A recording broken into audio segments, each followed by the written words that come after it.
guidelines and code of conduct of the meeting which are required at this time. Bronx Community Board 7 has the right to remove and or ask a member of the public to leave a meeting or any participation with any one of those is an inappropriate to the including but not limited to exceeding elements with posters or rigid, personal attacks, threats, or any other behavior that reasonably impedes the orderly administration of the meeting. The board's executive committee and or other assigned committee will review repeated offenses and faults of behavior and ban the offender from not being determined by the committee. If a person's attacks continue, this will be considered disturbing the peace and the authority shall be summoned. At this time, we will have introductions and attendance to from the chief. As I mentioned, my name is Linda Ellison. It's in Connie member of the board. And my name is Barbara Counselor, and I am a member of this committee and Hawks. The names are. Oh, the names on. Okay. Okay. And Barbara, how many years are you on this? I got quite a purpose. Yes, she was the so why? How long is that? And please move into your left. Hi, my name is Kenny Pagan. I am an urban designer at the New York City Department of City Planning in the Bronx office. So, and I'm here joined by my colleague Cesar, who's going to give us zoning for economic. As Kenny said, my name is Cesar Delgado. I'm the liaison for Community Board 7 of the New York City Department of City Planning. I'm also an urban designer for the books. I'm Sirio Guarino. I'm the co-founder of Crusades for Children's Rights and the enforcement arm of Guarinos Against Graffiti, a for-profit vandalized graffiti removal. I also am a very active community liaison and leader of Norwalk. Yes. You see the student in methods under planning and governance, and I'm here to learn this evening. Right, thank you. Good evening, everybody. Sheila Maloney, editor-in-chief of Global News, so we can do this one. So how are you doing? Hi, good evening, Jaira. I was chair of Community Bronx Study. Hi, good evening, Molly Corley, board member, Community Bronx 7. Moon Sullivan, board member, Community Board 7. Great, thank you. Can I have your name? You spell your name? Kenny. Penny? That's easy. No, last name. Santiago. Oh, Santiago. Yeah. Okay, so this is just a name for my meeting notes. Okay, and attendance, Eric Asensio's absent, Sandra Erickson present. Barbara Stonser, present. Marco Giorgio is absent. Marianne Farah-Luis is absent. Kamali Corley is present. And Mamadou Salome is present. Okay, so we have quorum. All right, review of October 2023 minutes. On that, no. Yes, please. Right under the, you can just say, oh, my mistake. So since I wrote them, I did review them. So as we were talking about before the meeting officially started, we had our council member Fiorina Sanchez was with us, as well as Juan Nunez, who presented on the Tuesday Monday. All right. Here, the council member thanked us for our service, and has stated that response went over in detail their features on the report of June 2023. And he provided a background for us. The RFP is through January 18th, 2024. And you can read the notes there. Did everyone have a chance to look at it? And I wanted to add also that Juan's shared with us, and he confirmed it since then, that Northwest Bronx Community and Curtis Township is going to JV, joint venture, with one of the RFPs from so that's all good to know. And then, yes, some of us were surprised, just didn't realize it, and, so, but they're they're really pushing their, Future John Way plan, which we've been involved with for, probably quite many years, actually. And also since you briefly, mentioned that you were limiting recording. And we have other topics that maybe Sarah will, let us give us an update on the sidewalk parking. And some other items on here. Yes, I'll give an update on, and the registered email, there's a lot of fights. So do I have a motion to approve the minutes? I don't we accept the minutes as presented. Okay, all those in favor? Aye. Okay, great. Motion is being accepted. Okay, new business we have with us, as they introduced, Cesar Attorney, to present the Department of City Governance. City of Yes for Economic Opportunity, proposed taxes. So take it away, guys. Thank you. Give me one. Although I like.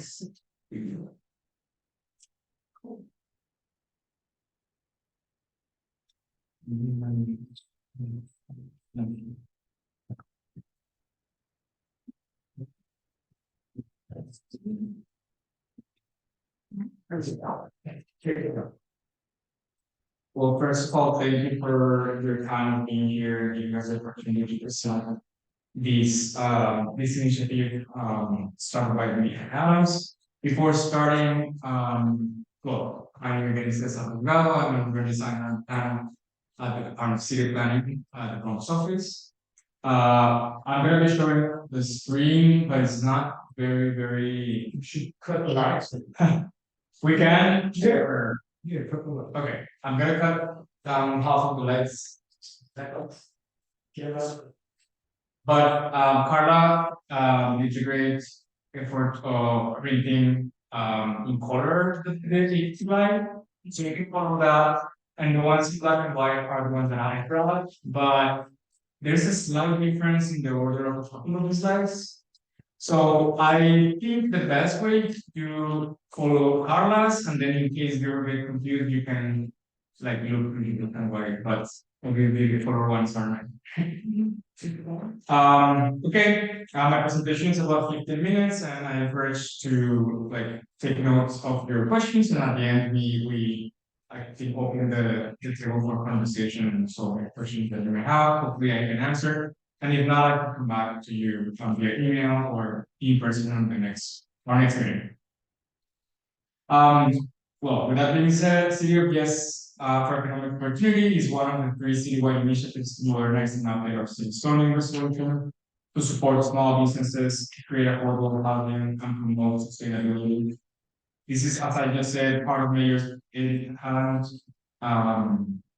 vision for a more inclusive, equitable City of Yes. Moving forward to slide 3, the one that is on the screen. Before we dive into policy itself, I think it's helpful to go over what zoning actually governs when it comes to business in New York City. Zoning defines hundreds of what are called uses or business types and sorts them by zoning district and regulates things like what kind of business activities you can do in your space and how big you can be. And because in many cases, the way that zoning regulates businesses hasn't been updated in more than 60 years, there are outdated and sometimes counterproductive regulations on business activity. The next slide, I'm going to talk about timeline. City of Yes is the second economic opportunity, the second in sequence of citywide reforms to our zoning resolution. Maybe you might remember a couple of months ago, a little bit more, I came to talk about the City of Yes carbon neutrality. That is currently in public review. This initiative is designed to help New York City reducing the carbon emissions by 80% by 2015, the year 2015. The third amendment would be the City of Yes for housing opportunity. That is an inclusive citywide approach to our city, housing crisis that aims to expand and diversify the housing supply. This proposal I have not presented it to you. It is expected to start public review next spring. So I'm gonna be here again next spring talking about the hospitality one. And I'm gonna continue with the next slide, slide 5. It's about engagement.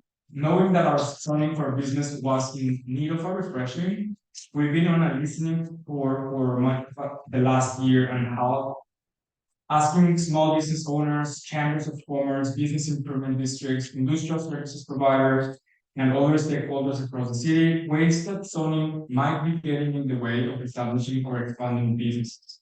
We have met with over 100 groups, had 5 public information sessions that you could have attended, maybe you did, and have heard from countless New Yorkers about the challenges you face, and this proposal has been shaped by your concerns in the community.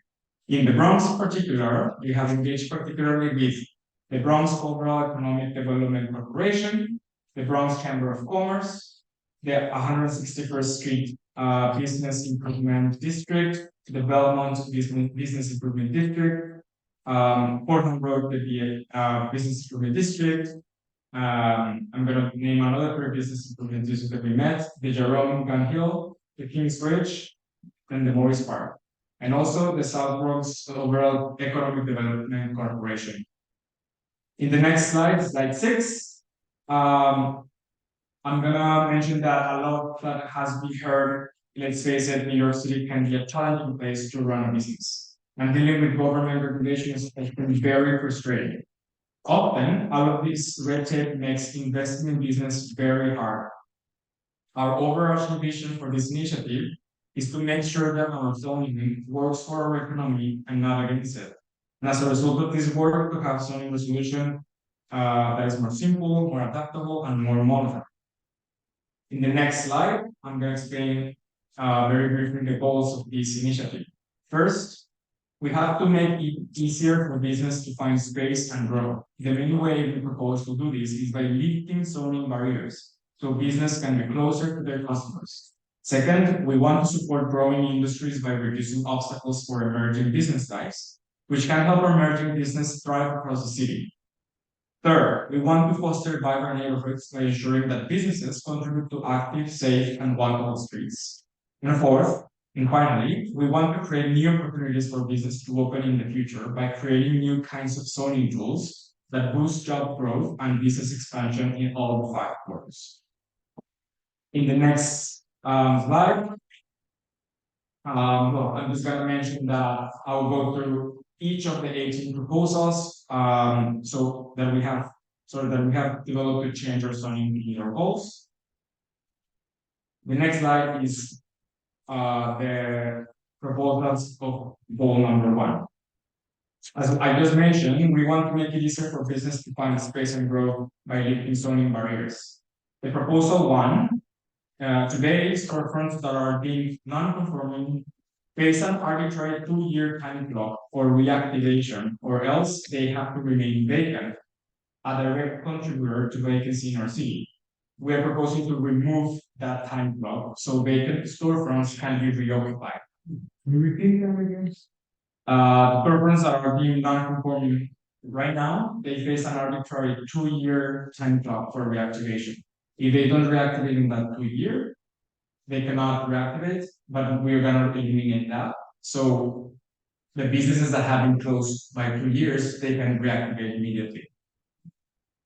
So, okay. The second proposal, in many places of the city, we have similar zoning districts that are located along the same corridor or on opposite sides of the street and yet allow different kinds of businesses. We are proposing to simplify these differences between similar kinds of zoning districts and make it easier for business to know where they can look. It's simply as simplifying the definition of districts for commercial. The next proposal is number 3. We want to allow small-scale clean production like pottery studios, bakery, a coffee roaster, a jewelry maker, apparel designer, 3D printing, and things like that to locate in commercial districts for the first time instead of only being allowed in manufacturing districts. Proposal 4. if one of the green production businesses in the last proposal wanted to move into an empty office building, today they would face rules that would require them to add additional loading docks. We are proposing to allow for these buildings to not require these loading docks anymore if not necessary. Like not all production needs a loading dock because it depends on the amount of production, not on the type of production. Proposal number 5. Today, zoning allows for many buildings to have a mix of residential and commercial uses, but zoning sometimes restricts businesses from being able to use upper floors. We want to enable renovations for new construction of mixed-use buildings in these places where it makes sense by allowing commercial uses at the same level or above residences, provide that the separation between uses is maintained. Okay, so we are keeping the separation between uses, but we are letting upper floors for commercial. Proposal 6. Our zoning hasn't been updated. Our zoning hasn't updated terms of uses to classify business in more than 60 years, and it is full of appointed terms like shallow manufacturing and typewriter repair. That makes harder for newer business types like cell phone repair shops to know where they can locate. We are proposing to simplify and modernize the terms we use in zoning to classify these business. Next slide is the proposals that are part of goal number 2. Just as a refresher, our second goal is that we want to support growing industries by reducing obstacles in zoning for emerging business types. Each of the industries highlighted in the second goal are urban agricultural, life sciences, nightlife, amusements, and home-based businesses. They face ambiguity or outdated restriction in our zoning resolution, and we want to address those obstacles so we can help emerging business thrive across the city. Inside that goal is proposal number 7, is urban agriculture, business that want to operate indoor agriculture facilities such as vertical farming within commercial areas face uncertainty with today's zoning rules. We would clarify that indoor agriculture is allowed in commercial districts, so more food can be grown closer to communities.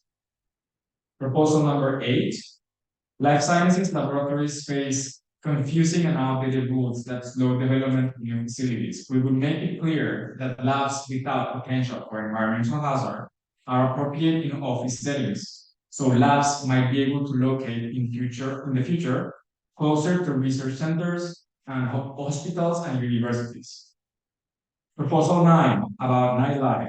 Restaurants and bars face confusing regulations on whether they can host concerts, dancing and comedy shows, or open mic nights. We are simplifying the rules so they are based on the size of the venue rather than the activity, so that you would see small venues in neighborhood commercial corridors and larger venues in places like Midtown or other larger spaces with less neighborhood concentration.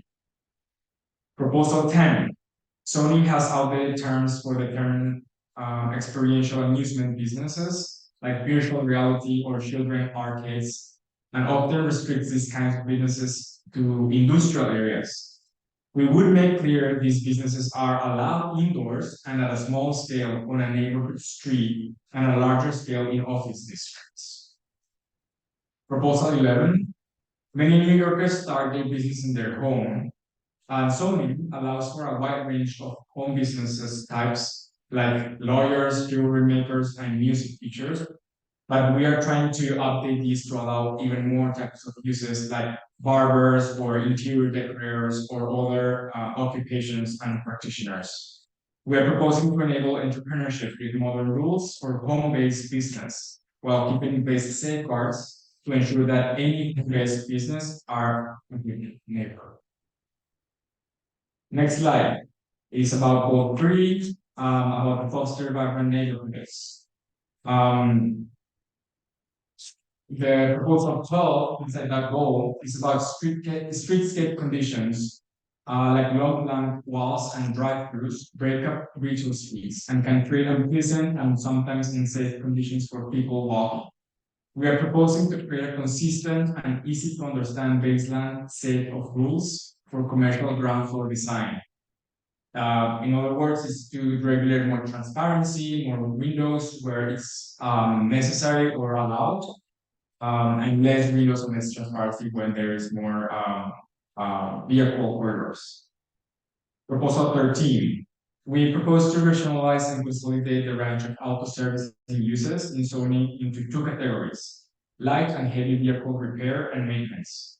Heavy vehicle maintenance must be licensed by the state DMV and will continue to be allowed in industrial areas, while light vehicle repair could locate elsewhere after appealing to the Board of State Standards and Appeals. Proposal 14 about enabling micro distribution. Zoning does not allow for delivery activity within buildings except in industrial areas, forcing the activity to occur on sidewalks and streets. We are proposing to create a new type of use called micro distribution facility and allow these businesses to locate in small scale in commercial areas. Next slide. Goal 4 is about creating new opportunities for local business to open. The first proposal in that goal is proposal 15. This proposal would create a CPC authorization to allow up to 15,000 square feet of commercial space in existing or new construction on large-scale residential campuses, giving residents greater access to basic necessities for the space to grow a new business. This includes NYCHA residential campuses. Okay. Proposal 16 is we are creating a discretionary pathway where business could initiate a process to locate corner stores, provided that the store does not generate any environmental concerns or traffic congestion. Proposal 17. In some instances, businesses lack options for waiving certain non-FAR related zoning rules. For instance, film studios often struggle to build soundstage because of certain zoning rules like yard requirements. Or a clothing store might want to expand to occupy an empty second floor, but find that size limitations or location rules prevent them to do so. We are expanding the zoning toolkit so businesses can initiate the process to waive some of these zoning rules. And proposal 18 is lastly, but not least, currently low density options and physical design rules and parking make it impossible to build loft-like buildings, even in areas where they already exist. This proposal will create a range of new job-intensive zoning districts at a range of densities and heights that expand the zoning toolkit for future rezonings. Those were the proposals. In the next slide, I'm showing a little bit about our current situation. These are citywide proposals to change our zoning, and they apply to all 5 boroughs. So what does this mean for the community district that we are at? To start, here's a recent snapshot of the economy. There are about 32,900 jobs in Community Board 7 in the Bronx, with the highest concentration in retail. Then we have services, community facilities, and local services, like food and others. Private sector employment is at 96% of the level it had been before the pandemic, so jobs have not fully recovered after the pandemic, which is slightly lower than the Bronx average. Zooming into just the ground level, there are more than 1,500 storefronts in the district that are located on neighborhood streets and along commercial corridors. About 8% of those are vacant, a rate that is lower than both the Bronx average storefront and the city overall. These proposed zoning changes would make it easier to fill empty storefronts, to fill empty storefronts by giving businesses more certainty on where they can locate. Next slide. With a better sense of economic picture within our district, here are a more focused look on how the city proposal is going to benefit our neighborhood. This map is just showing the different zoning districts that we have, and I'm going to be going through the slides quickly to mention where each proposal applies following the map. So if we go to the following slide, if you see, I'm talking about C1 districts, which are by Portland Road, West Portland Road,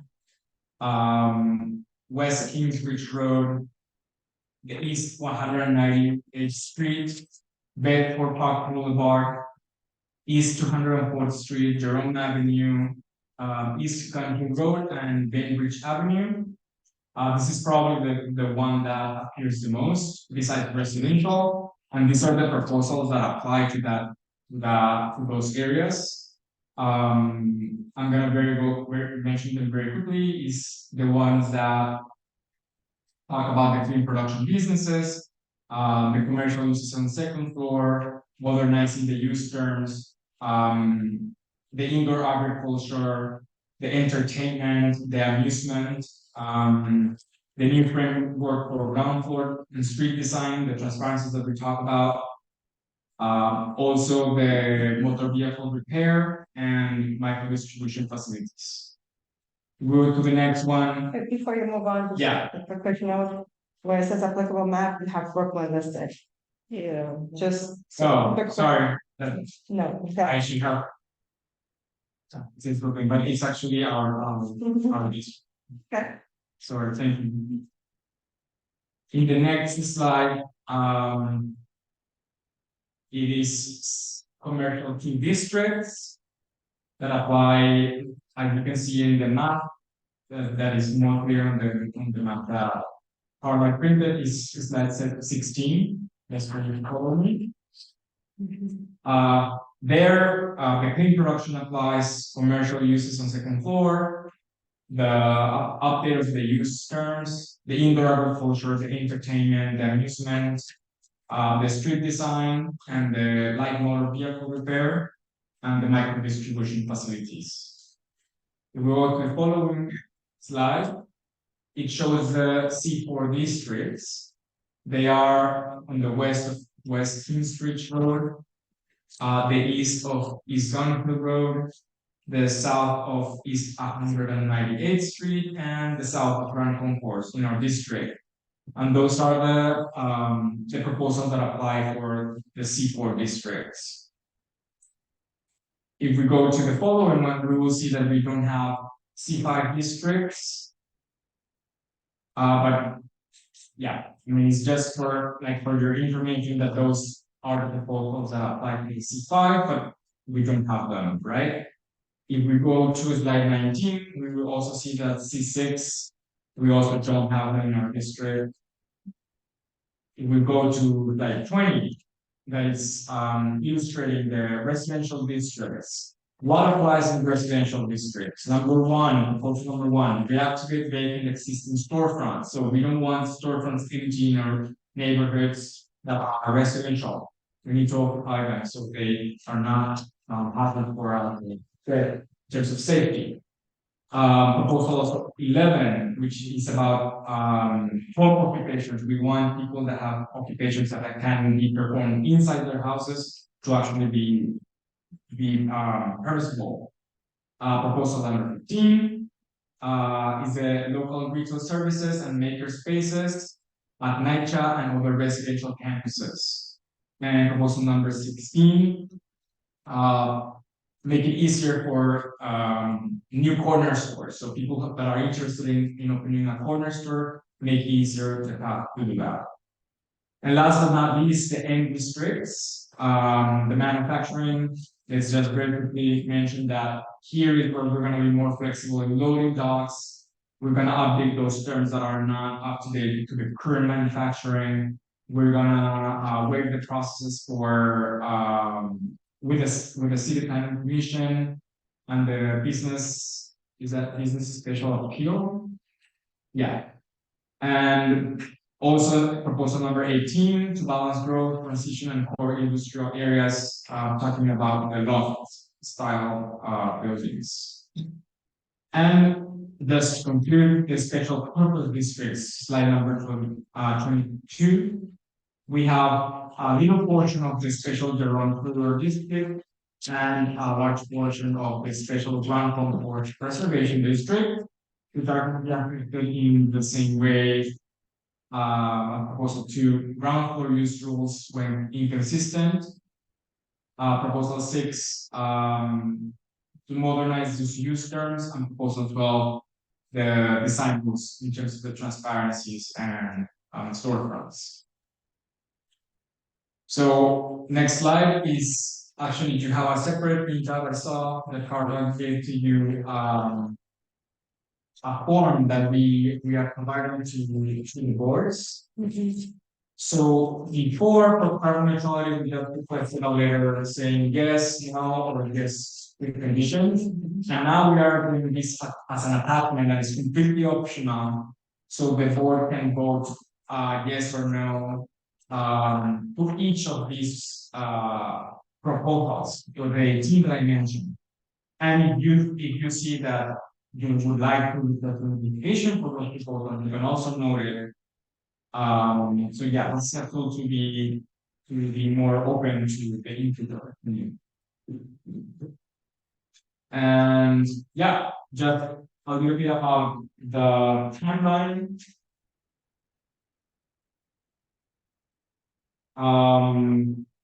After more than a year getting in front of us, we have the can. Awareness is going for every community board right now. This is still culminating a city council vote sometime next spring. And we are hoping to get a letter of recommendation from your board. So the public hearing is gonna be in January of next year. And I'm gonna update Carla a specific date as soon as I have it. As One per borough? For one, you have it. It's gonna be in the city, yeah, city. Okay. Yeah. Okay. Yeah, right now, since October was the referral and we have, as any other user, item, 60 days of review. And again, as soon as I have the specific date in January, I will inform it. There will be one meeting for all. Yes. From the entire city. Yeah. It will be, okay. It's not me. Well, that was, it was great. We have a few options here in the worksheet. But before we get to that, why don't we open up the first questions from any board members? You see those brains working. What effects will the city of Guest have on, building of apartments? Will it be required that every new building going up have stores underneath, or how will that affect the residential units? Well,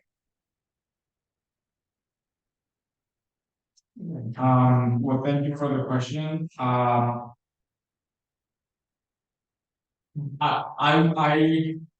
I can research a better answer to this, but I'm pretty sure that the following commitment, the House for Housing Security will take more into the regulations on how new housing gets designed. Right now, this amendment is more to regulate the actual commercial districts. So I can get back to you if there is any regulations. I'm just gonna rephrase so to make sure that I understand your question correctly. So how are the regulations treating new commercial and divisions between housing and commercial, right? Whereas if the developer wants to put up a high-rise building, it's just to mean that they would be required to put commercial underneath. That's my concern. I wouldn't say necessarily required, but it is allowed, so they can do it as a right. So the thing is that it depends if the developer wants to actually do it or not. But the thing is that it wouldn't be something that would be applying to like new new apartment buildings. Like you have to do this. So Right. this wouldn't force the developers. Yeah, no, it's not. No. No, it is, and with this amendment, no new districts are being added to the to like no new commercial districts are being added. We're just removing roadblocks. Like we're not remapping commercial districts. there is no new commercial district with this amendment. That makes sense. So in the development community now, when the developer has a little, say, an R7 with the C4 overlay, they'll always put commercial on the ground floor or community use, daycare, security. But they'll always do the retail to help balance out, you know, the residential and for services to the tenants in the community. So, but then a lot of, you know, residential, there's no ability to do commercial, and then they like to, they don't, so. So if there's no new commercial districts, what would, say I'm putting up a 40-unit building. And it's just strictly residential, so still won't be able to put commercial on the ground. But you can always still go through the regular process to do rezoning and have that commercial. So it would be more favored, because normally if you try that now, and you're not within 100 feet of a commercial district. There's just no way that anyone's gonna say yes, and now this would be the city of yes, so is that what it's like or what it's about? There is definitely more flexibility. For example, the one that is talking about the corner stores. That is talking about making it easier for commercial in neighborhood areas. So definitely there has to be in that specific proposal a pathway to make it easier. Yeah. One of the comments I had, or you want me to go first? No, no. When you mentioned like those vacant commercial, formerly commercial stores, I think about the concourse, because there used to be quite a few commercial, especially north up in our board, and they all were closed down. And it was a shame for the residents around, like around 197, the Grand Concourse had, you know, a couple of stores there, and they closed them down. And are you saying like those can be reopened if they apply? Yeah. Yeah, If they apply, they can do it's a reopen. shame, yeah. Because if they remain for 2 years empty, it's very difficult for them to reopen.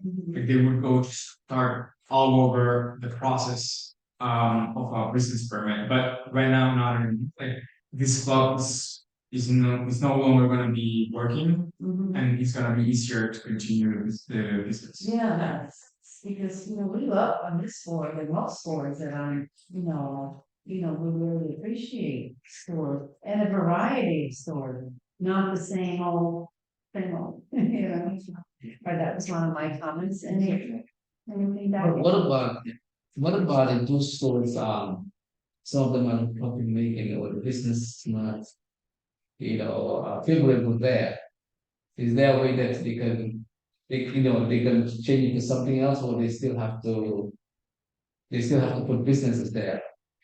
In some of those vacant stores that we see, especially during COVID, many stores closed down, and then there's no business incentive there anymore, and they don't feel like the place is making money. So can they go back to other be used for residential, or they have to stay there as office? Commercial. Well, there's definitely some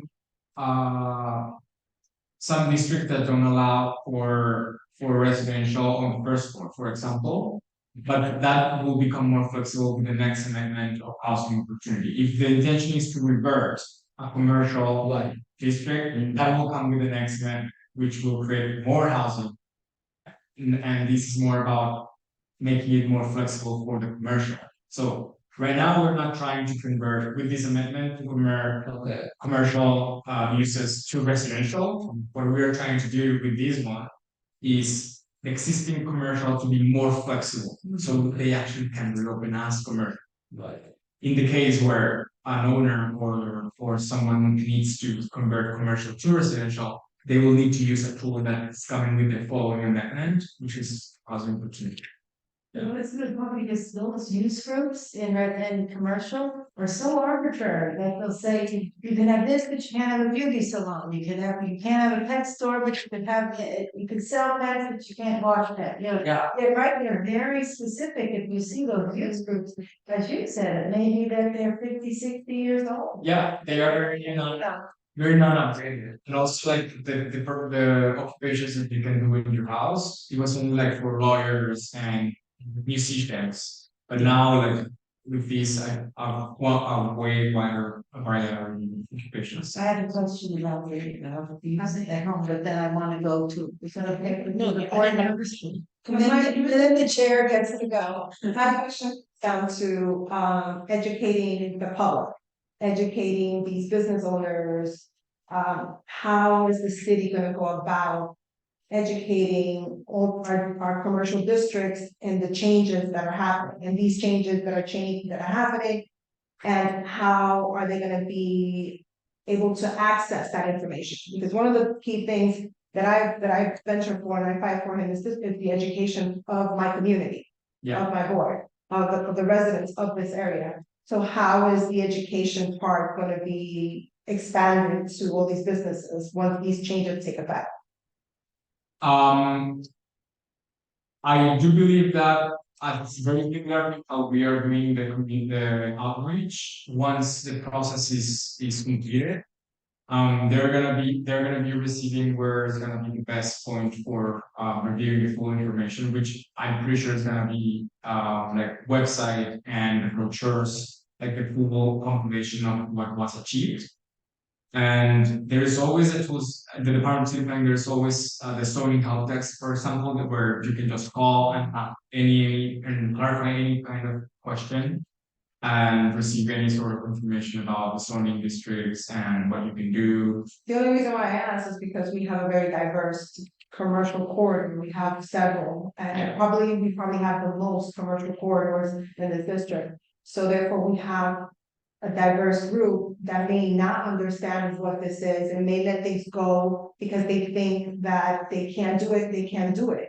So, for me, and for my peace of mind, I just would like to know more when the education process to these business owners is going to happen. Okay, we're gonna definitely, it's a very good question, thank you for bringing it up. We will get back to you now. If I wanna ask if there is a specific plan for education to business There's owners. one last question.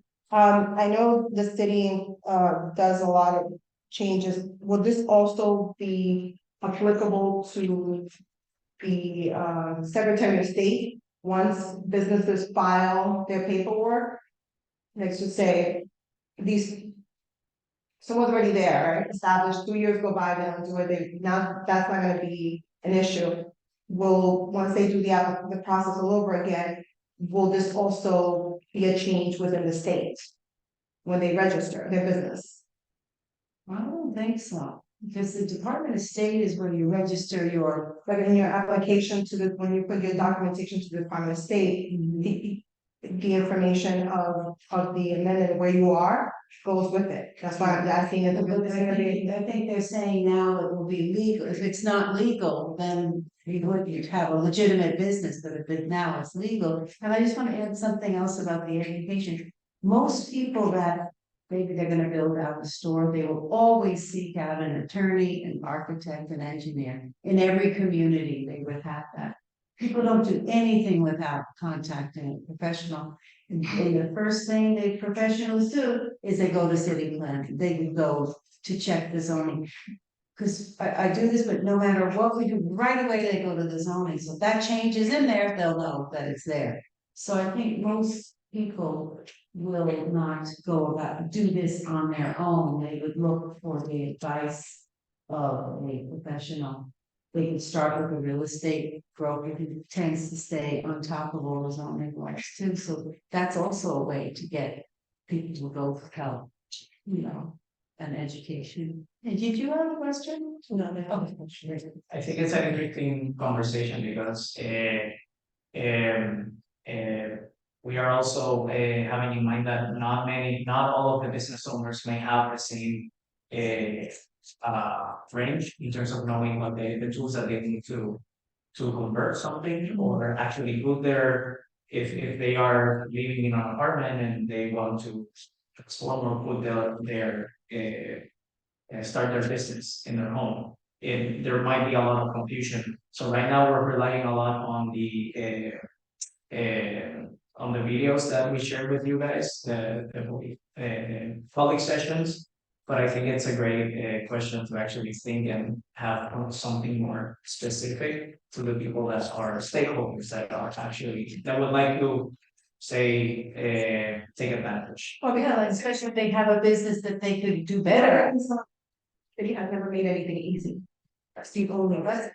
It's very, it's a problem. But we're trying to. I want to go back to your question because I don't know if I have been on the state level. Well, Because first of all, I don't know how, and I want to bring back the question to my team because I don't know if we're not changing any process of the business licenses. That's not our core purview. So this is a sorry, but I want to understand your question. So I bring it back to my team. We're asking if like how is this gonna affect the business licensing process? no, because every business has to register. Yeah. With the Department of State. It's just, because I deal with it every day. So if I'm looking for a specific business, then I have to look up and I have somehow I just have to know something about their zoning, their amendments that are applicable to them. Is that now gonna show, is it gonna be showing with the same agency, with that same agency, with what the city does? Better yet, will the city and the state work together in what these changes are so that it's easier accessible for those that wanna look it up? Okay, If that's, I think that's the question. I have a question now, and I will definitely get back to you. Thank you. I want to ask this, is there any how many businesses in your apartment like you management? And up till now, there's really very few businesses you can have in your apartment, but one I did know that I learned how years ago by accident is was at-home daycare. I didn't think it was allowed, but it is, and we don't have anything, we have daycare. However, what most operators don't realize, they need to be licensed and children. Yes, so that is, because what it is, owners and having affordable housing are having a real problem with insurance. So if there's all suddenly businesses cooking, doing this all over, it'll be a disaster. So I think hopefully things like cooking will not be on the second or third or fifth floor because that would be, you know, let's hope it's not that. It's not intended for that. More businesses like, and then if you have someone with a lot of traffic, the other neighbors in the apartment building also wouldn't like if there's 20, 30 people up and down, constant traffic, people wouldn't like it. Yeah, that's a very big point, and for that I do have the answer that we do coordinate with the Department of Buildings and fire protection, so the regulations don't change and evolve, and actually they do adapt.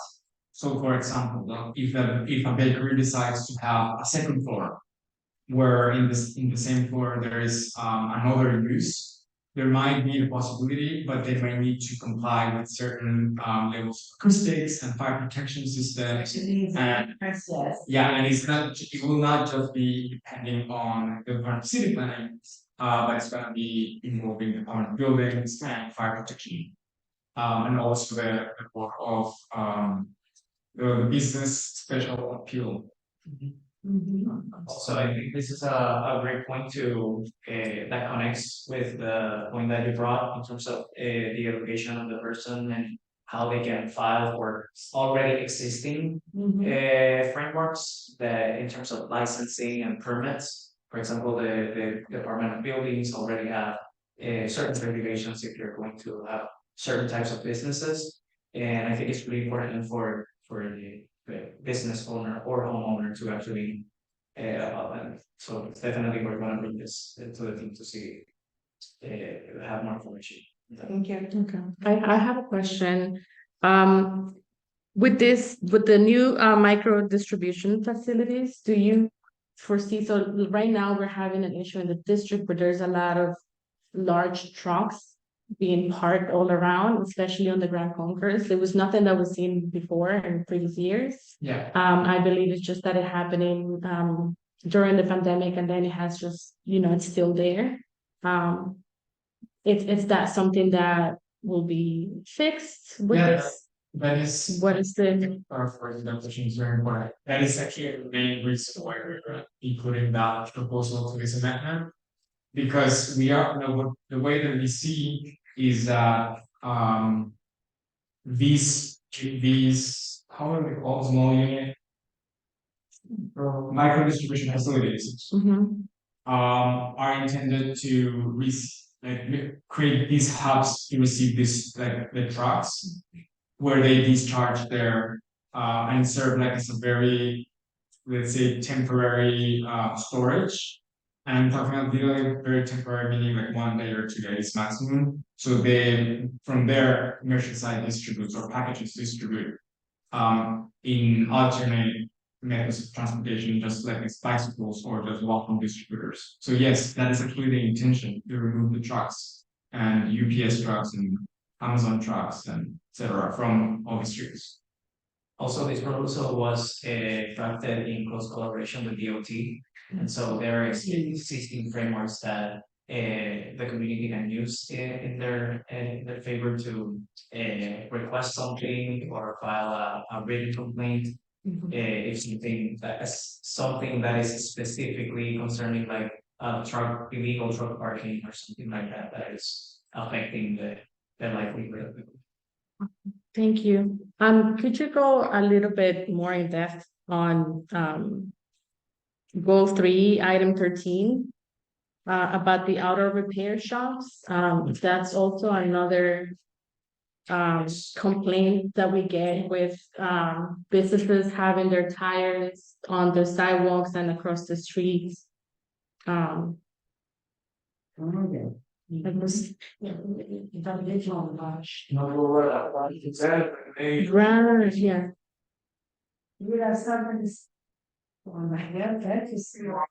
It's page 11. In terms of details, are you looking for something like in general or like for a bit more?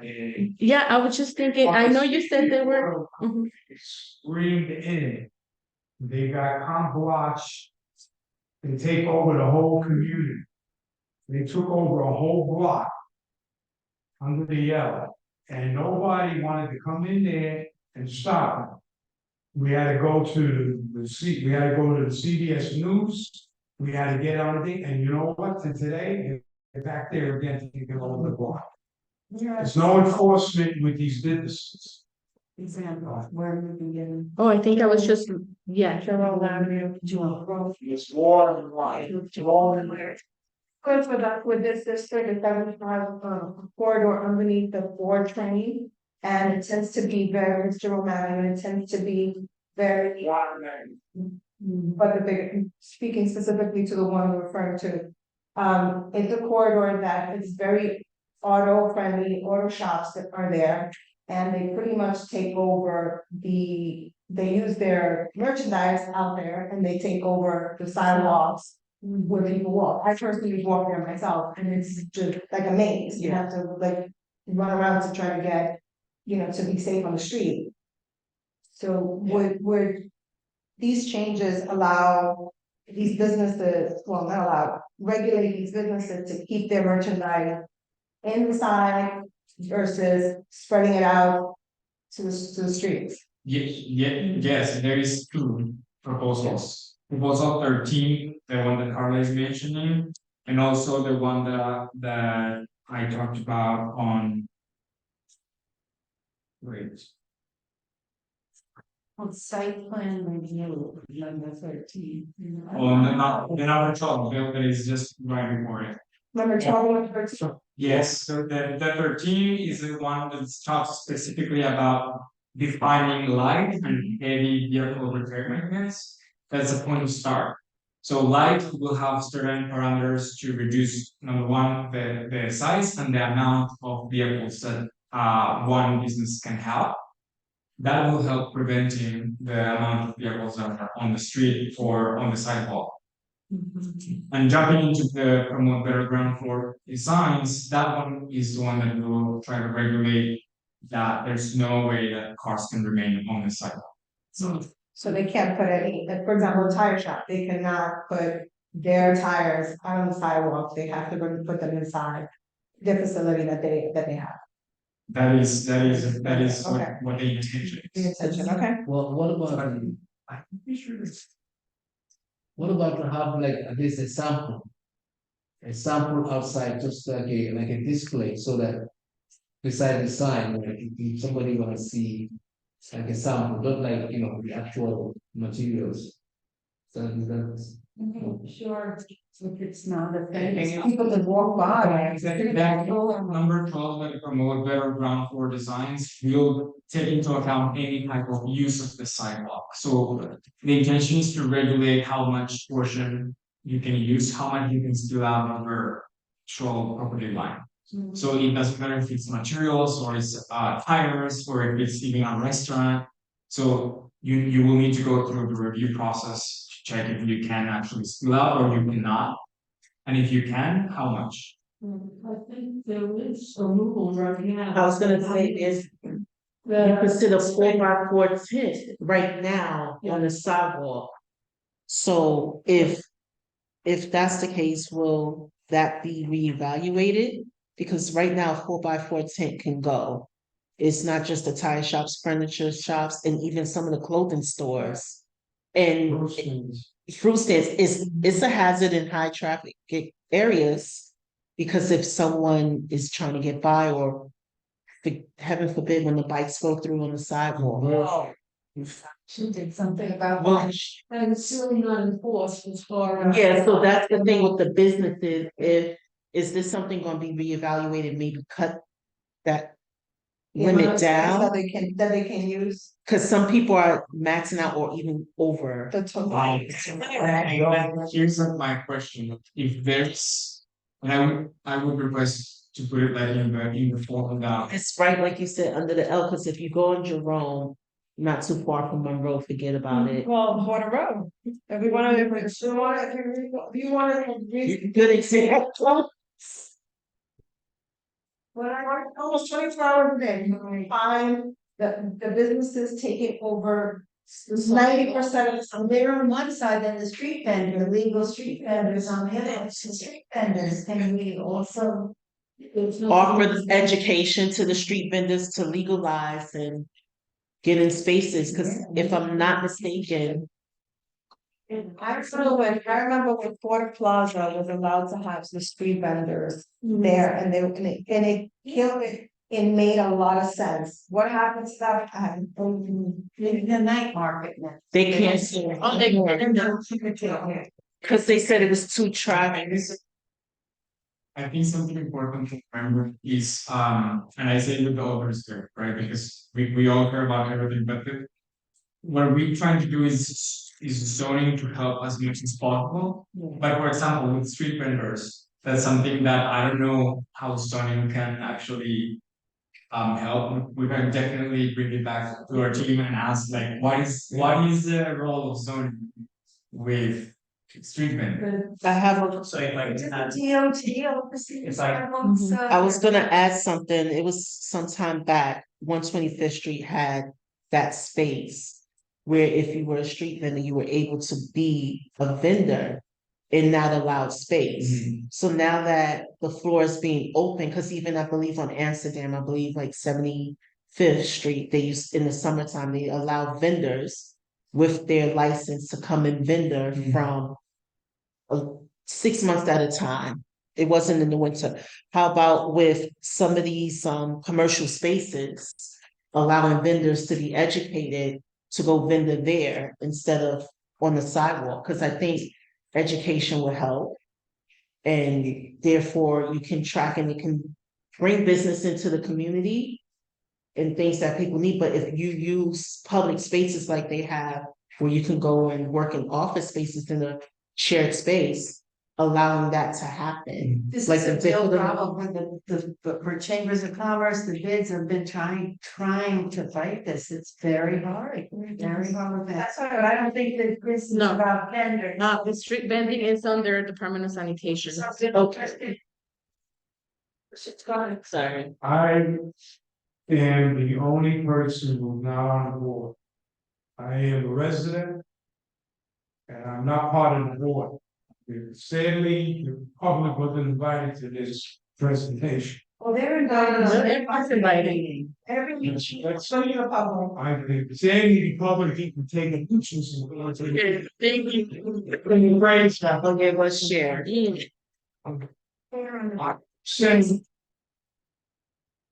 there was a presentation made by the Northwest Bronx Community Coalition about the businesses in Kingsbridge and 204th Street.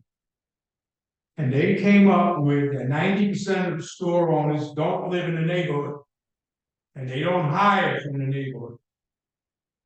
And now you want to come into our residential neighborhoods and get rid of these obsolete zoning laws which protect the residents from people who invade the neighborhood and take over. You don't live here with us. We live here. Okay, just Okay. quiet it down a little bit, Yeah. please. I deal with store owners every day of the week because I've been working with the Northwest Bronx Merchants Association. I am the graffiti removal guy. I also enforce the corridor from Van Cortlandt 204 down Bainbridge. I'm sorry, Van Cortlandt on Bainbridge, down to 204, down to Webster Avenue to 194th Street. There is my jurisdiction. And I deal with incomplete, I deal with store owners who don't want to comply to any rules. You do all the education you want, without penalties, people do whatever they want. That's why we got, when you decided to legalize the smoke shops, we're all gone crazy about how they run. One problem. You legalize car washes, every street you go down, there's 5 or 6 of them stealing the water, taking up the spots, blocking everything, no enforcement, no enforcement. DC, Now, what I wanted to get to, wait, what I wanted to get to, I mean, DC does not authorize these uses. That's not what they're doing here, and they. okay, and they are offering economic opportunity Mhm. to people Legal. who don't care about the residents who live in the neighborhoods with their stores. Look at the Grand Concourse. There was a time when only lawyers and doctors had offices. Then they converted everything to a bodega. And now look at it, it's the most horrendous, ugly looking place to walk down. Maybe you people like that. LA, Las Vegas look, I don't. You go down the great beautiful Grand Concourse and you see all kind of dumb stores. It was a time when it was a beautiful residential neighborhood, it was the boulevard of the Bronx. Now it's a cesspool.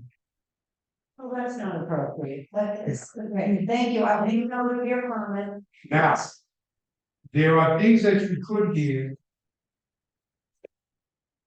like eliminating mandatory loading docks.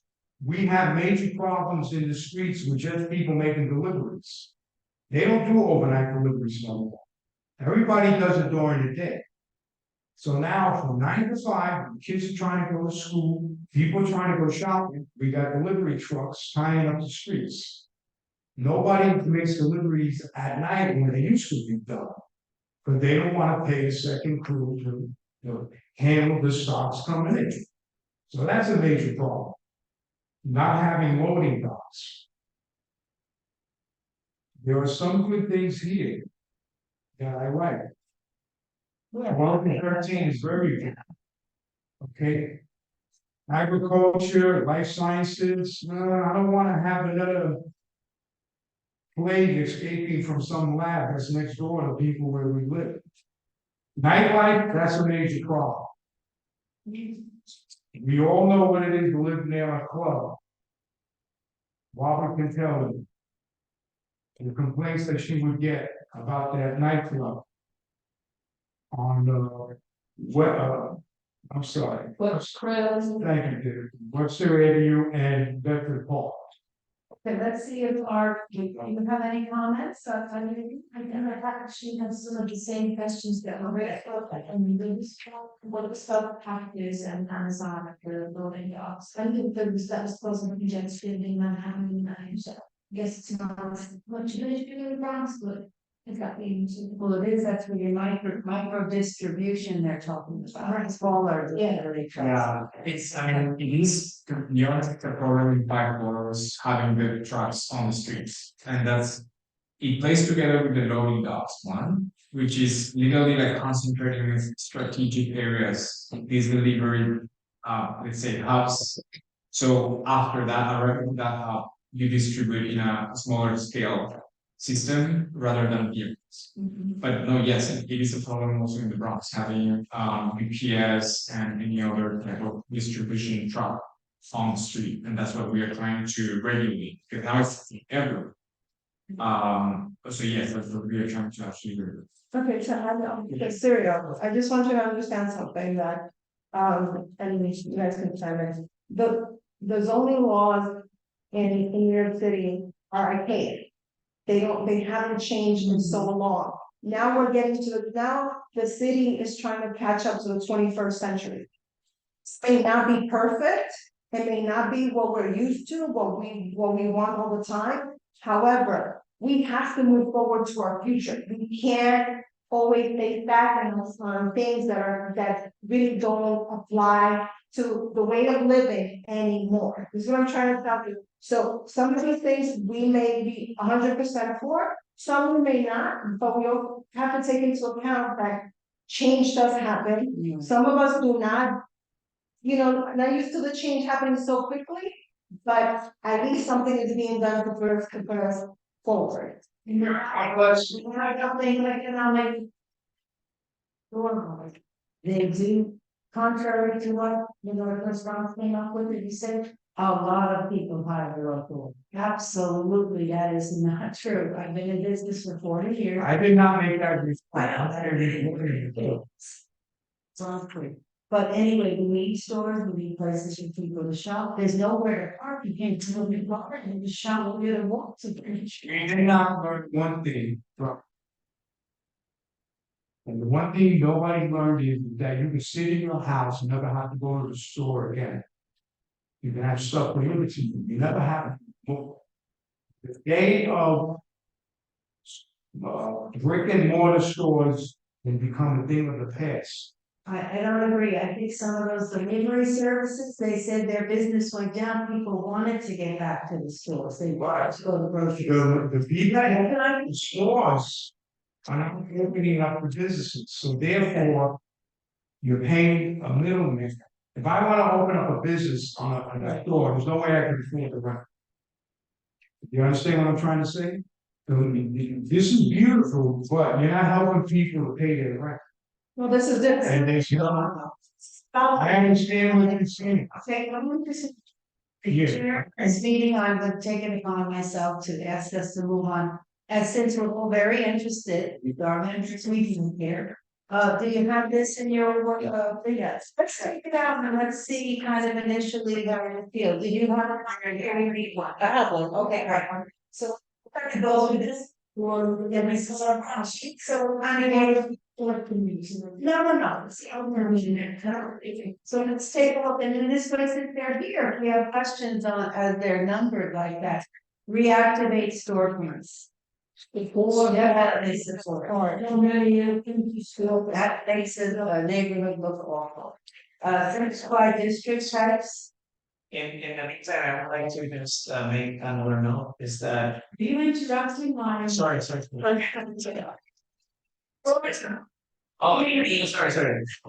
Go ahead. No, yeah, it's like. Simplify district types. I would say. Support, yeah, I would support it as well. Small scale production. Absolutely. This is movement reading. No, I don't. I want to gauge how the committee members are feeling now, but certainly you can follow along as well, And then we have our loading docks. I have a question on, that's not the. What? Don't want to. My purpose. No, loading docks is to reduce requirements right now. If you are, for example, a person that does ceramics, you need a loading dock. And it's like, okay, why have this produced 100 ceramics a month? Okay, that kind, I think within the metro. Yes, So this is, so this means reduce loading docks, so you should add that to Yeah. there in the future, so. reduction of loading docks. Reduction of loading docks, yeah, so next we have.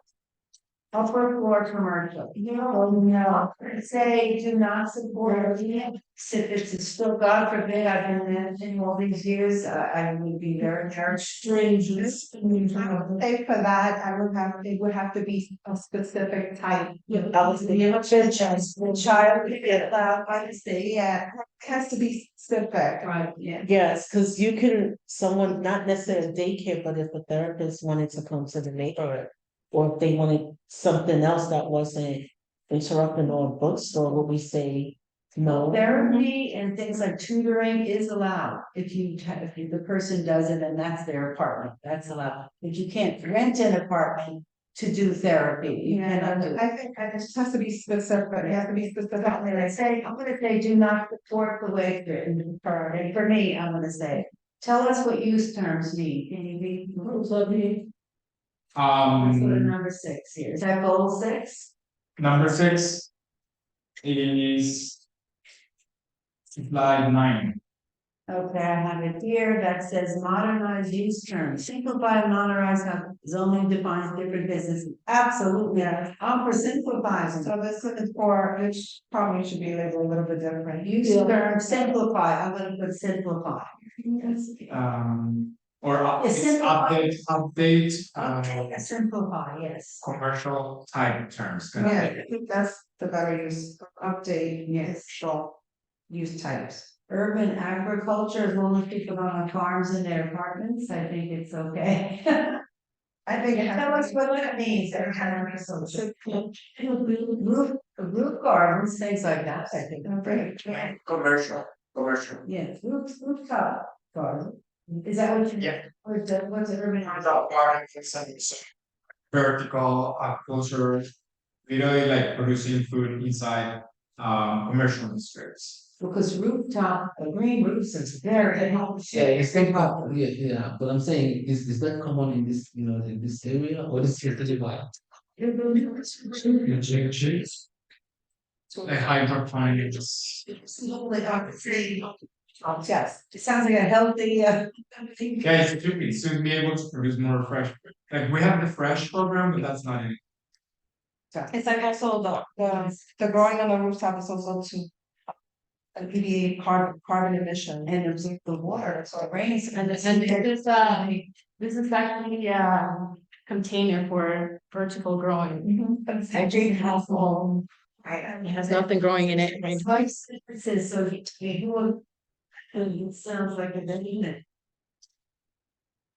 Nightlife, well, it's specifically what open bar, so what is that specifically? Night sciences. No, nightlife, really, I think it has to be specific and in specific location. And it's size, maybe you wanna. Yes. Before we started the meeting, So we're talking about like the cabaret license, you'd be somewhere in this district and your music would come on and you'd swing like, oh, you can't, someone would come up to you and say, no, you can't, you're swinging a little too much, you know. But in other words, we need like too, for people to entertain and enjoy themselves. So they're not having to run down to Queens or Brooklyn or Manhattan. Or Bryant Park. So the intention of this one is to regulate in terms of size, to make sure that it's not large venues. And also only in neighborhood commercial corridors. It's not that we're going to the residential parks. See, so I think this should be on music and nightlife, I think it should be specified to commercial board. Well, we can put that over on our request modification, right? Yeah. Well, what I'm saying is that the actual proposal says. We're simplifying the rules so they are based on the size of the venue rather than the activity, so that you would see only small venues in neighborhood commercial corridors. That's already there. So what it will be the modification might be, Could just put in parentheses, commercial, just so that everybody, that's the location. Versus 99 could be anywhere. Make a good point, because if we can go, a couple again, with the cars, we can't find the ones that they have a drink, want them to grow, so you want to be close by, so I would say. mm, The way you explain it, amusement now, that's a very broad. It's well, 10 is. 10, yes, the virtual reality, children's arcades. arcades, virtual reality, right? Yeah. You say arcade, you need something more along the lines states and buses? Like changes. Okay. Just check it. Well, it says, on here, the picture shows, virtual reality. That's. Arcades. Okay, not all for amusement, home occupation, number 11. Allow the Yorkers flexibility to have a business in there. Yeah, Yes. that's the way to go. That's great, again, as long as the committee go by Emily, EOB, New York State, all those. License. I think some question, if you have a permit, you have your home garage. Yeah, Is it possible that you can put something in your park, in home? only if the ground floor is commercial, you could have a home office, no one's, but if you're gonna have to be open to the public, you own like a one-family home or two-family home with commercial, has to be legally commercial, you cannot. Well, Mhm. It has to be zoned out. that zone. Yeah. Zone has to be, And- a mixed use. For example, with this one, if you, I don't know, if you sell sweaters, you can actually have a client come to your house and you design a sweater for her or him. That's it. Literally, like you can receive someone or operate from there. Right. And yes, it's gonna be regulated. It's not And licensed. absolutely every occupation. Because you're right, if they go, John, with it, like this Secretary of State, ABC Sweater Company, and it's a one-person operation, they're DBA. It's located at 123 Main Street, Apartment 4. So they can be found, it's not some fly-by-night, they're at least regulated and you could find them. So that's important. Okay. Home occupation, so we're for it as long as they're regulated. I think I'm missing a whole page. Yeah, we're missing a page. We're missing occupation. My third page. No, I think I didn't print them. I only printed two. Okay, I can tell you. Okay. Number 12 is promote better ground floor designs. Definitely, absolutely, we support that. And that one plays together with the following one, which is 13, it's called or may reduce conflict with alcohol air. No, we don't want that. Lots of them. Go out and flash. Definitely support, can we support it twice, like a new Christmas? And what was our, you have 18 on them, so what? 14, enable micro distribution. 100%, that's our. It's the one to reduce trucks on the street, like delivery trucks. In the street, we want to concentrate in smaller, let's say, temporary storage. Instead of having these trucks everywhere. In the neighborhood. Okay, 13 is it, campus commercial, enable residents serving retail services and labor space at least and That is literally allowing for certain amount of commercial use in household premises. I think that's a great idea. Yes, very good. What does everybody need? And the next corner stores, create a concept to allow the smaller bodegas and other locally serving storefront in residential areas. Awesome. Again, with no cars. What does anyone else think? Yeah. That is still going, still going to be under review for environmental impacts and also transportation impact, or it's not just like. So as long as it's legal, GOB, fire department, if you will. to be granted, needed, or needed. 17, adapting for in the industries like film, in businesses like film studios or rap process to allow them to adapt and expand. Well, they're all for that, I think, right? Okay.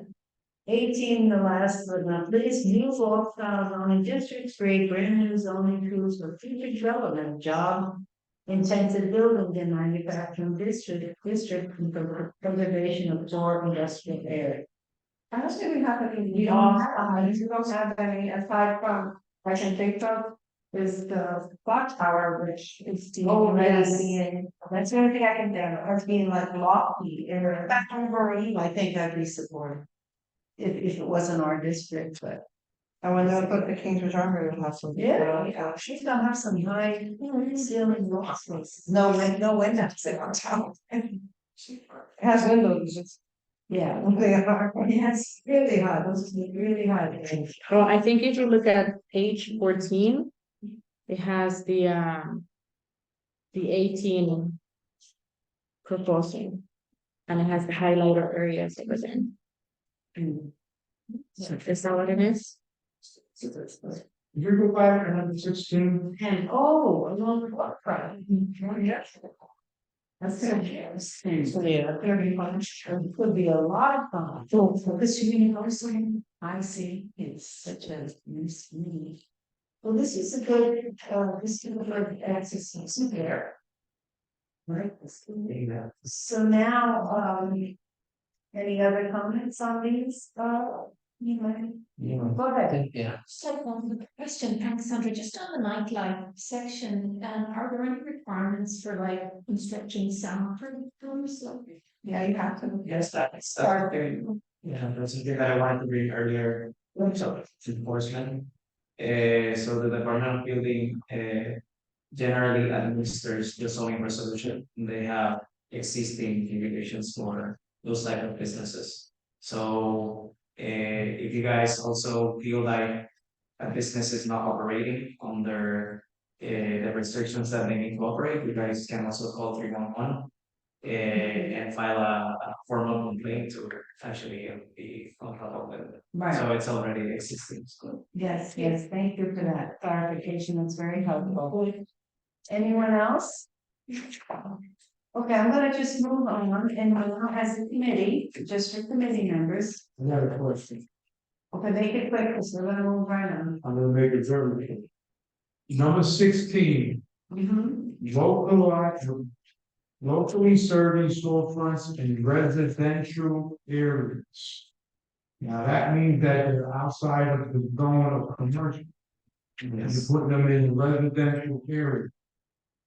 Okay, which means that it's not zoned for commercial.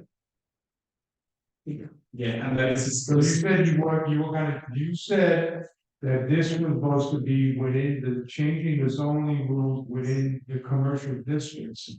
Now you want to draw the store into the residential. It just said to create a process, doesn't say to do it, a process to allow for small, huge, bodegas and other local services. But don't right there, become a residential area, that the resident, the residing, not to building.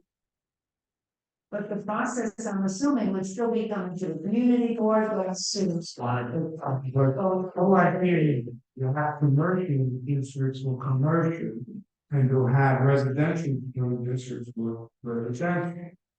Why, if you want to blend the two now? No, that's one way of seeing it, but the reality is that the whole idea is to provide more opportunity to people that want to create a business to be able to. And this scheme is specifically for corners, okay? And it's not, this is literal, it's just the corners that is gonna be, let's say, easier to go through a process to open a corner store in residential. Yes, that is right. But it's, again, it's not just that after January, every corner can open a business. No, as you said, it's opening the doors for a process that before we didn't have. So what I wanted to say here as just my kind of closing thoughts on this is that I'm the vice president of the Bronx Chamber. I'm very involved in small business opportunities. I mentor people, everything. But what's looking up on all small businesses feel they're always being attacked by the city. Oh, another regulation. This sounds like, wow, but I know the mayor is very focused because he realizes it creates jobs, vibrant streets, vibrant neighborhoods, and easier to not have cars because again, it's impossible to have a car. So I think the overall goal of it is to be pro-business and pro-modern, as chairperson says, is to bring us into this century when it comes to how we serve the residents. Look what we did with Webster years ago, the 197A plan. We created an opportunity to do residential buildings with ground floor commercial because it was all automotive use. And it did take some long time, but it started to happen. And I just really commend the mayor and BCP for bringing this to us because I mean, we had a couple comments on 18 of them, but most of them were like, yes, let's do it. So I'm gonna move on now. Our Carla had given me some notes here and we will leave them today. We can go ahead and make a motion in favor of the proposed zones amendments with comments, with or without comment. We can make a motion against the proposed zoning amendments with or without comments. Or we can decide to table it until our December committee meeting to give everyone more time to review. Or decide not to vote, or just say as the acting chair of this meeting. I would just say we maybe entertain a motion and vote to show our early support, so. We've already waited 60 years for an update, you know. So, we have 4 committee members here, so, I would entertain a motion. To accept with our comments, to accept a motion in favor of the proposed zoning amendments with the comments we made, or Barbara, Yeah, I'll second the comment we made. Also, we're up there, that's it. yeah, we didn't agree with the comments. But I think using just this worksheet may not be ideal. No. It's great for us to do it quickly, but you know, loading docs, yeah, we want more loading, you know, so we have to. So the bottom lines. Yes, To change the wording. yes, change the verdicts. Change the verdict. And add some, add some, for the specific things, add that. So we really need to do that now in order to take a vote. So. We said, we can say, make a motion in favor, which has been made and seconded, the proposed zoning amendments with our comments, and our comments are as follows. Well, I think the idea, let's say loading dock number 4, we added reduce, it doesn't read loading docks, it reads as it says to reduce loading docks. Right. So I don't think we need to add a comment to that. I think what our main comments were nightlife And public commercial. for commercial. So I will say that number 9, nightlife. We're gonna say our comments there has to be commercial corridor, right? And it has to, Reduce size. the size is very important, commercial corridor, the size and DOB regulations or. Which I don't want to say location because we already said commercial corridor. Size, consider the size and, well, if DOB already has that in there, we don't need to say that, right? No, No, you can say, I mean, this is just a suggestion, but you can say like, with regulations of related agencies. just to, you know, Yes, that's DOB. that includes EV, fire. Okay. And then we had, where's our, we were not in favor of the for commercial. what number was that? Number 5. Yeah, it was the- Upper floor commercial. No, that's I don't see, it was just saying commercial, you say an office, if you don't think of it as commercial. So we're just. It's from a business point of view. Business specification. Yeah, I agree with business specification. Business specification. Okay, so let's reword that. The motion in favor of the proposed zoning amendments with the following comments. So we're gonna say, what we're gonna say. Upper number 5, we'll say upper 4. Number 5 is business specification, right? Yes. That's how it's reading. These are the comments, business specification with number 5.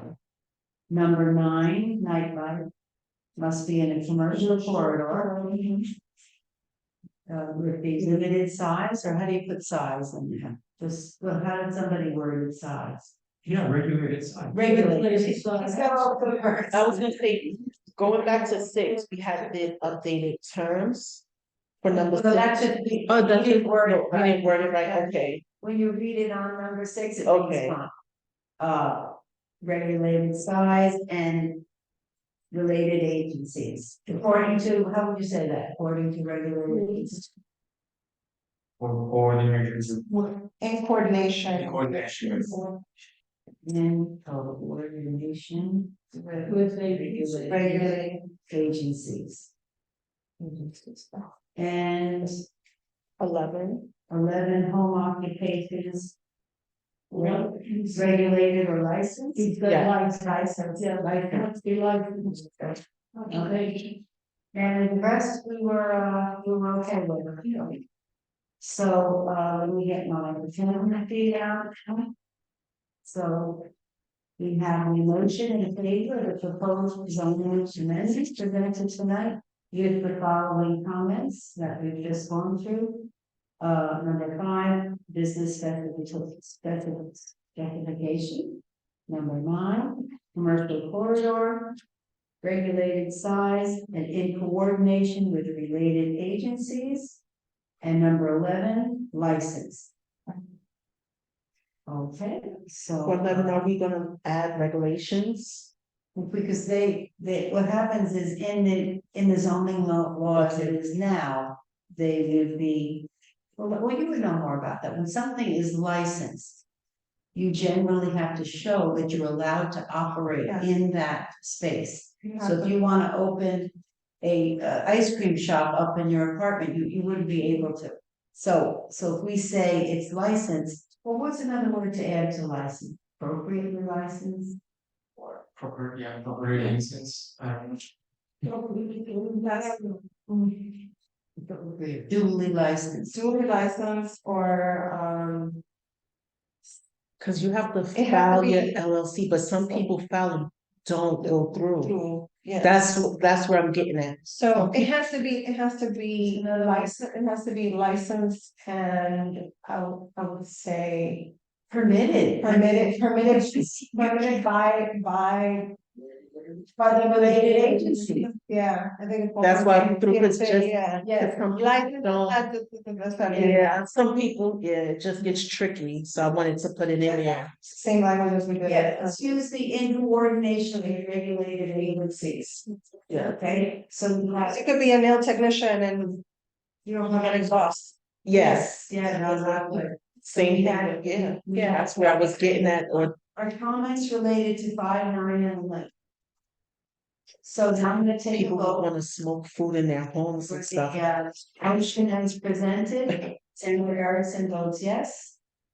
Barbara Strong, Strong votes yes. and we have Kamali. Molly Chloe votes yes. Mamadou Shivani. Yes. Okay, we are unanimous. We vote yes. Good. Well, so Chairman, other votes. Did you vote on the minutes? Yes, we do. Okay. Yes, yes. And everyone voted yes. Yes. Okay, we'll close that item. We thank you both, gentlemen. I have this one, quick comment before I open to further comment. I wanted to speak about the, fire, the e-bikes. This is a big, as I said, I'm in building management, so we hear about this all the time. there are more fires by, e-bikes than anything else. And I have an article here, which I can find it now, but I don't really need it because I think there's 100 fires in New York City and by e-bikes. So this is such a big problem. We're so worried about it as building owner managers. Because we think if we see one in the hallway, we can make the person move it out or remove it if we have to. Well, on the topic, I can tell you, I had Carla join me. We had a Zoom call with council member, Eric Dinowitz, and we agreed to do a town hall and education on fires. But for, this is the winter time here, so we talked about having MTNY present at the town hall, have an education seminar with e-bikes, heaters, anything that has to do with fire coming out when these fires doesn't happen. People candles, using their ovens to heat up their apartments, the kinds of stuff happen. So it's in the works to have something done in the next couple of weeks. And it's not just homes, as Ron was saying, it was at, where did the one happen? The grocery store, right? One of the, maybe workers brought an e-bike to the store. Yes, that was around 183rd. Yes. On the Grand Concourse. Yes. There's no saying, One of the everything is, So they're donating buildings, they're bringing the e-bikes up to high level floors and parking in the hallway. They're bringing just the battery up. It's just exposed there. So it's on everyone's mind. And they said it's really, there's no way to really control it. A lot of the batteries are off market, so they don't have some of the safety features, because the full price ones are really expensive. Some of the, I don't know, my thought is perhaps there's some people, some organizations, or even elected officials that don't really want to crack down on e-bikes, because it's a method, cheaper method for people to get around, get to work and stuff. But we have to really think about safety, because this is not just happening here, it's everywhere. The number of fires we had in the summer. Surprised me, because it's the winter time with the heat and the heaters and all. So we could have, that was one of my topics of conversation with the council member, and we're gonna work something out where the elected officials are all there, fire department, any city agencies, we're putting something together to have that, so wonderful. So we're working. Do you have a month? I'm sorry, do you have a month that you're thinking I of? want to do it as soon as possible, with the holidays gonna be in between, it looks like will be something in early January at the latest. And maybe this committee and Carla was saying The the public public safety, safety, yes, so level together, so we have more members there. Well, this will be a conjunction of the entire board. Going to want to have the entire board, all committees present, to attend this, so it's. Great. Yeah, let's do it.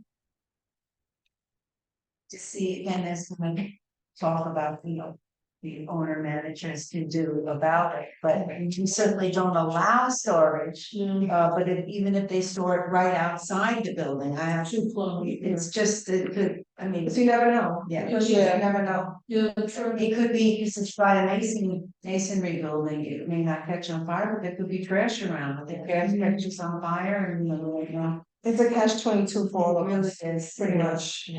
So I know we're kind of running out of time here, but any quick other comments, any topics to bring up? Sarah, what do you think of have you been going to a lot of community board meetings? No, it's the first one. What's It's really quite a respectful discussion when we serve it's yes. Some of us get a little funky over there, right? I wanna just thank for the time, and also note that we took notes of every single comment, and we will get back to the questions that have been answered.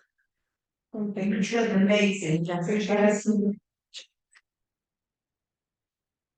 Right. Yes. Thank you. Thank our our trustees, journalists here.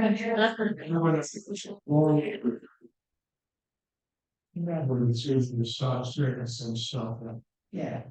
And I'll follow up with more questions, all the other board members get a little bit more acquainted with the information. I know I can be a lot, but I recorded the meeting, so they'll have access to it.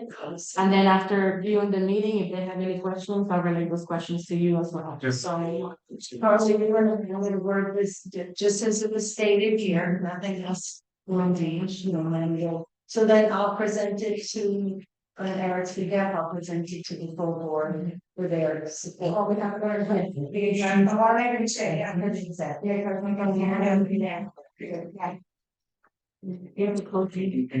Yes. Motion for the meeting, favor? Unless you want to stay here. No. We'll go with 3 and 4 at a later date, because I was like, she got so.